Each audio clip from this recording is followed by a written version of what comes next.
हमारे एक नेता यहां बैठे हुए हैं, ये पिछड़ा के लीडर उत्तर प्रदेश में, आप गठबंधन किए। निषाद को आपने गाली दिया, आप गठबंधन किए। आप रामविलास पासवान से गठबंधन किए। बिना गठबंधन के हिम्मत क्यों नहीं होती? जवाब ले रहा हूं, अब आपका जवाब आ रहा है। लड़िए, जवाब आ रहा है। राजपाट के नाम पर चुनाव लड़के दिखा दीजिए, रिलैक्स लड़िए और इसको कहिए कि आज के बाद गठबंधन ना करे किसी जाति से।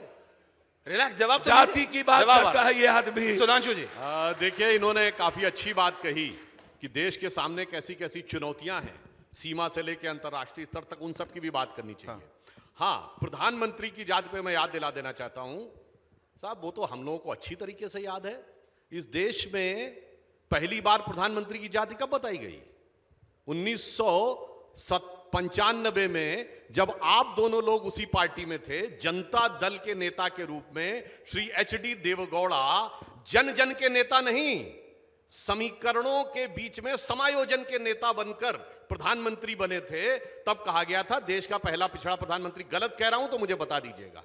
इसलिए वो बात, उस समय आप दोनों लोग उसी पार्टी में थे जिस पार्टी में पहली बार प्रधानमंत्री की जाति बताने की बात शुरू हुई। अब खैर, जो उन्होंने विषय उठाया वो इंपॉर्टेंट है। उन्होंने कहा चाइना की बात क्यों नहीं होनी चाहिए। बिल्कुल, आज देश के सामने कैसी कैसी चुनौतियां देखना चाहिए। चीन की स्थिति क्या है आप लोगों को पता है? रक्षा मंत्री गायब, पता ही नहीं है। विदेश मंत्री गायब, पता ही नहीं है 2 महीने से। और सुनिए, उसके ऊपर सवाल भी। सुधांशु भाई, आप 10 साल से क्या कर रहे हैं? भाई आप तो, आप 10 साल पहले गाली देने के लिए बैठे, अपनी बात करिए ना। सुनिए, तो अपनी बात कर रहे हैं तो करिए ना। 10 साल और 5 साल अटल बिहारी वाजपेयी, 15 साल, 16 साल, बात तो होने एक एक करके उनकी बात पूरी जाने दें। आप करते हैं। देखिए, बाबूजी, केसी जी शांति से बैठे।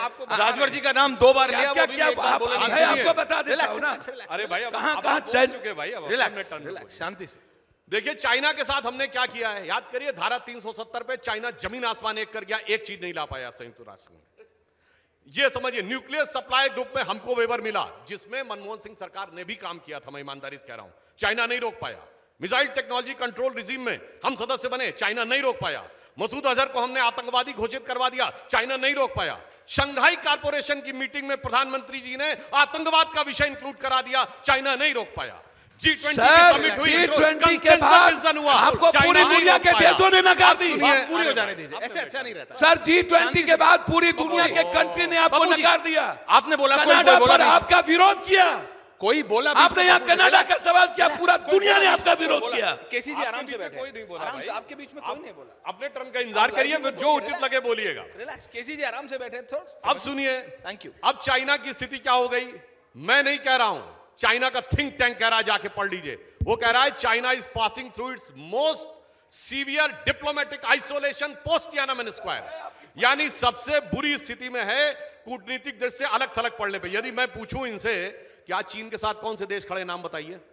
जानते क्या है? 2 देश हैं, नॉर्थ कोरिया और पाकिस्तान। सर, हम और चीन का नक्शा देखिए, इधर है नॉर्थ कोरिया और इधर पाकिस्तान। मोदी जी ने ऐसा झूला झुलाया, North Korea Pakistan, North Korea Pakistan, तीसरा देश नहीं मिल रहा है उनसे।